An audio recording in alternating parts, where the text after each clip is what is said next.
اہل بیت کا کام یہ ہے، سیرت یہ ہے کہ ڈھیر ساری شادیاں کریں، اقتدار کے لالچ میں لڑائیاں کریں اور پھر قتل ہو جائیں۔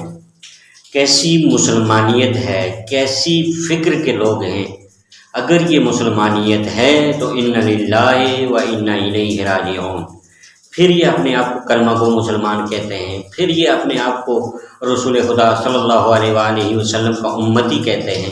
اگر ایسے امتی ہیں تو اب یقین ہو گیا ہے کہ کربلا میں ایک طرف بھی مسلمان تھے، دوسری طرف بھی مسلمان تھے، ایک طرف بھی کلمہ گو تھے، دوسری طرف بھی کلمہ گو تھے، ایک طرف بھی صحابہ کی اولادیں تھیں، دوسری طرف بھی صحابہ کی اولادیں تھیں، ایک طرف بھی نمازی تھے، دوسری طرف بھی نمازی تھے، ایک طرف بھی حاجی تھے، دوسری طرف بھی حاجی تھے۔ لیکن فرق کیا تھا؟ فرق اسی فکر کا تھا کہ رسول خدا کے خون کا خیال نہ رکھا گیا۔ وہ کہ جنہوں نے اپنا جان مال سب کچھ دین اسلام کی خاطر، توحید کردگار کی خاطر نچھاور کر دیا گیا، ان کا احیا نہیں ہے، ان کا خیال نہیں ہے، ان کے بارے میں عقیدہ نہیں ہے، ان کے بارے میں ایمان نہیں ہے۔ اعوذ باللہ من الشیطان الرجیم، بسم اللہ الرحمن الرحیم۔ مومنین کرام، السلام علیکم ورحمۃ اللہ وبرکاتہ۔ امید آپ سب خیریت سے ہوں گے۔ تو بھائی علی مدد خداوند منان آپ سب کو سلامت رکھے۔ آج جس موضوع پر ویڈیو بنانے کا یہ شرف حاصل کر رہا ہوں وہ موضوع ہے، کل میں نے ایک ویڈیو اپلوڈ کی اہل بیت علیہ الصلوۃ والسلام کے فضائل کے عنوان سے۔ اس ویڈیو کے ذیل میں جو کمنٹس آئے ان میں سے ایک کمنٹ ملک صاحب کا، صاحب کہنا تو ٹھیک نہیں ہے، البتہ بڑا غلیظ کمنٹ ہے، ان کی سوچ کی، یزیدی سوچ کی عکاسی کا کمنٹ ہے۔ کمنٹ کیا تھا کہ بھائی کس اہل بیت کی بات کر رہے ہو، کون سے اہل بیت کی بات کر رہے ہو کہ جن کا کام بس شادیاں کرو، اقتدار کی لالچ میں لڑائیاں کرو اور قتل ہوتے جاؤ۔ بھائی یہ سوچ ہے مسلمانوں کی۔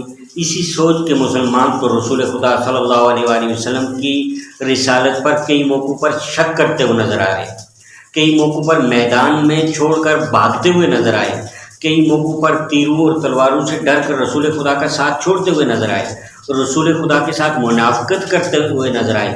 یہ جو لفظ استعمال کیا جاتا ہے ہر صحابی نبی جنتی جنتی، اگر ہر صحابی نبی جنتی ہے تو پھر سورہ منافقون کس لیے نازل ہوئی ہے؟ یہ منافقون کے بارے میں غیظ و غضب کا اظہار یہ کس کے بارے میں ہے؟ نہیں، ایسا نہیں ہے۔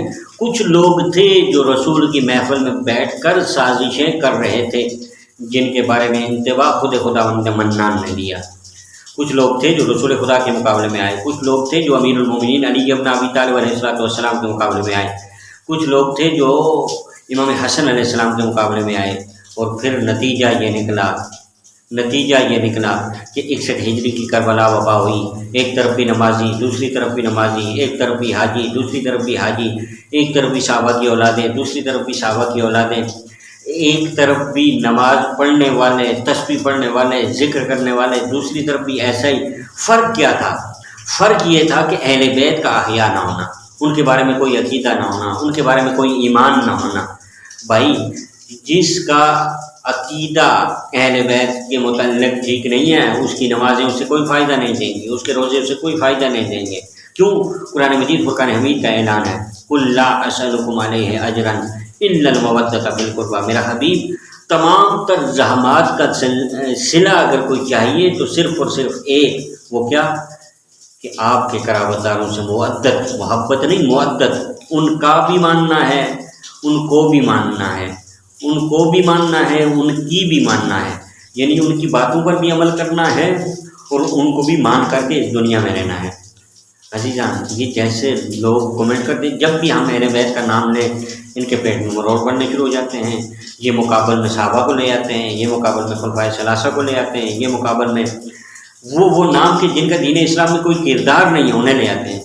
بغض اہل بیت کا ایسا مروڑ ہے، ایسا مروڑ ہے کہ مرتے دم تک ان کے پیٹ سے نہیں آ رہا۔ اس کا علاج کچھ نہیں ہے، اس کا علاج فقط ہے، وہ ٹھکانہ جہنم ہے۔ جہنم کے نچلے ترین طبقے میں یہ دشمنان اہل بیت ہوں گے۔ کیسی سوچ ہے ان کی؟ یہ مسلمانیت ہے، یہ رسول خدا کے امتی ہونے کا دعویٰ ہے، یہ کلمہ گو ہونے کا دعویٰ ہے۔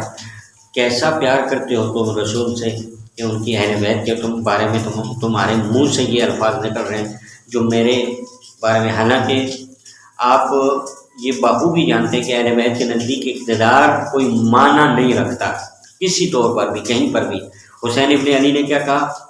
نحن آل بیت النبوہ، ہم اہل بیت نبوت ہیں، مادن رسالت ہیں، ہم وہ ہیں جن پر فرشتے نازل ہوتے ہیں، ہم ہی وہ ہیں کہ جو خاندان نبوت ہیں۔ یزید کون ہے؟ رجل فاسق ہے، وہ شراب پیتا ہے، اعلانیہ گناہ کرتا ہے، مجھ جیسا یزید جیسے کی بیعت نہیں کر سکتا۔ طہارتوں کی معراج کو حسین کہتے ہیں، غلاظتوں کے ڈھیر کو یزید کہتے ہیں، یعنی کبھی بھی برائی کے سامنے نیکی نہیں جھک سکتی۔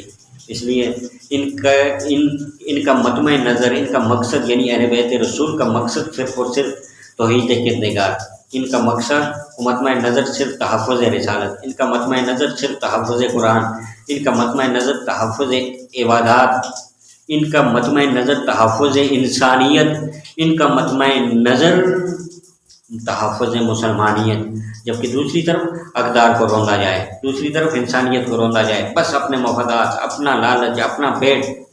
اہل بیت اگر کوئی مقابلہ آیا ہے تو اہل بیت آیا۔ اس طرح کے کمنٹ کرنے والے زیادہ شادیاں، وہ بھائی آپ کیا کہنا چاہ رہے ہیں، کیا سوچنا چاہ رہے ہیں؟ کیا آپ کے بڑوں کے بارے میں ہم پول کھولنا شروع کرتے ہیں، پھر آپ کو تکلیف ہو جاتی ہے، پھر توہین کے پرچے لگ جاتے ہیں، FIR لگ جاتی ہیں۔ اس لیے اپنی ہاتھ میں رہا کیجیے، اپنی یزیدیت کو اپنے اندر رکھیں، ورنہ یاد رکھیں لعنت جس طرح اس کا پیچھا کر رہی ہے، اس طرح تا قیامت آپ کا بھی پیچھا کرتے رہے گی۔ خداوند منان ہمیں محبان اہل بیت میں شمار رکھے، ہمیں اس راستے پر ثابت قدم رکھے، اور آپ کو یزید اور یزید کے والدین کے ساتھ اسی طرح اٹھائے جیسے آپ کا دل چاہتا ہے۔ وما توفیق الا باللہ، والسلام علیکم ورحمۃ اللہ وبرکاتہ۔